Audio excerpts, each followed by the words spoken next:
Welcome to The Explainer. Today, we're jumping into a book that has, truly shaped millions of people, J.I. Packer's Knowing God. But here's the thing, it's not just a book. It's more like a roadmap, a guide for a journey. And that's what we're going to do.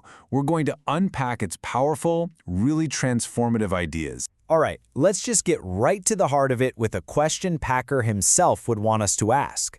Are your thoughts about God too small? Now, this isn't just some clever hook. For Packer, this question points to one of the biggest, most significant challenges of our time. And that really leads us to our first major point. Packer basically diagnoses this modern spiritual weakness that he believed is rooted in, you guessed it, a diminished, shrunken view of God. Packer, he just breaks this down so brilliantly. He says, look, our culture is constantly telling us to have great thoughts of man, right? It's all about human potential, our achievements, but when we do that, something else has to give, and what gives is our concept of God. We're left with just enough room for small thoughts of God.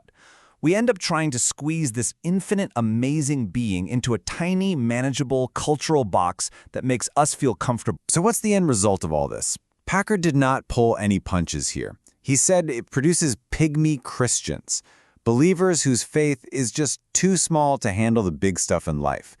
Things like eternity, judgment, or real suffering. It's a pretty stark warning about what happens when we let our culture dictate the size of our faith. So, how in the world do we fix this? Well, Packer's answer is really found in the whole purpose of his book. See, it wasn't written for casual observers or academics. He's very clear that this is a guide for active participants, for people on a real spiritual journey. Packer uses this incredible metaphor to make his point. He talks about balconers versus travelers. So the balconers, they're the spectators. They're watching everything from a safe distance, asking all these abstract theoretical questions. But this book and this explainer isn't for them. It's for the travelers. It's for the folks who are actually on the road, the ones facing real, messy, practical, okay, which way do I go now kinds of questions. It's for people who are really in it. And this quote from Michael Card just captures the feel of the book perfectly. It's not just a collection of facts. It's really presented as a tool, a key that's meant to unlock a door and lead you to a genuine, real encounter. So here's the bottom line. Packer's goal is to rescue us from what he calls private religious hunches, this tendency we all have to just kind of make up God as we go. Instead, he calls us back to the old paths, back to an understanding of God that's actually anchored in revealed truth. It's what one reviewer called strong meat, something you really have to chew on and digest. And this takes us right to the heart of the journey, getting to know the God who really is, not the version we've built in our heads. And Packer kicks this off with a really serious warning. He warns us about something he calls mental idolatry. Now, he isn't talking about physical statues here. He's talking about the images of God we create in our minds based on our own preferences. A God who's just a great architect, or a God who is only love. These comfortable little images, he says, can actually become idols that prevent us from seeing the true and living God. And this verse from Isaiah is just fundamental to Packer's whole argument. We can't just invent God or assume he thinks the way we do. His thoughts, his values, his ways, they're completely different on a whole other level than ours. We have to be humble enough to let him tell us who he is. So what's one of the first things he reveals? His complete and total sovereignty. Packer reframes all of history, not as some chaotic random mess of events, but as his story. One single cohesive story that's under his control from the very beginning to the very end. And how does he exercise that control? Well, mainly through his word, which Packer says has authority in two major ways. First, it's a sovereign fiat, a creative command that literally brings things into being. Let there be light. But second, it's also royal Torah, divine, totally reliable instruction for his people. It's not a dead letter, it's living, active, and something you can absolutely depend on. Okay, so what happens when a traveler actually starts to encounter this massive, sovereign God? Packer says it's a deeply transformative experience, and it's a huge paradox. First off, when you truly get a glimpse of God in all his greatness and holiness, it's incredibly humbling.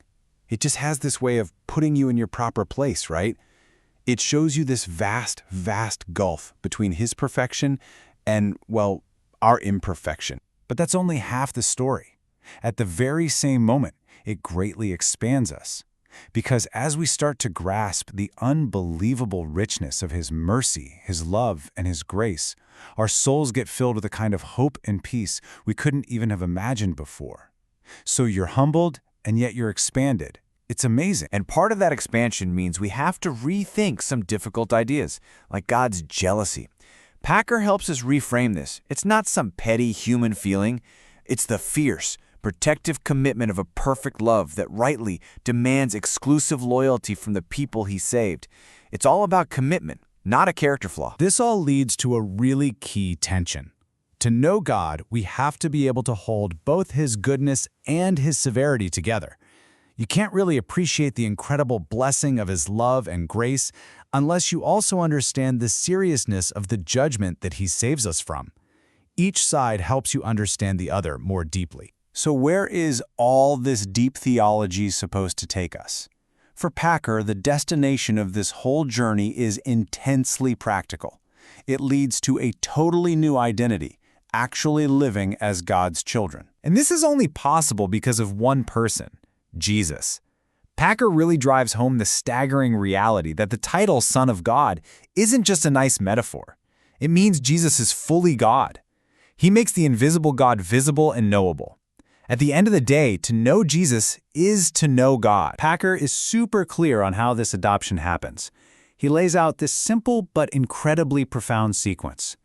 First, we have to recognize that being a child of God isn't our default setting. Then, we have to understand that it's a supernatural gift. And finally, we receive that gift, not by earning it, but simply by receiving Jesus through faith. And once you're adopted into God's family, the privileges are just immense. It's not just one thing, it's a total reordering of your entire reality. We're talking a full pardon for your past, complete acceptance in the present, incredible intimacy, constant fatherly care, loving guidance, and the inner witness of the Holy Spirit confirming it all. It's the whole package. And this all builds to what Packer calls the adequacy of God, which is perfectly summed up in this amazing verse from Romans. Seriously, if this all-powerful, all-wise, all-loving God is for us, what in the world could possibly stand against us? It is the ultimate source of security and confidence for any traveler on this road. And so we're going to end right where we began, with a question for you, the traveler. After taking this quick tour through Packer's ideas, what part of your mental image of God needs a little recalibrating? What small thought needs to be challenged and expanded by the God who has actually shown us who he is? That, right there, is the journey knowing God invites every single one of us to take.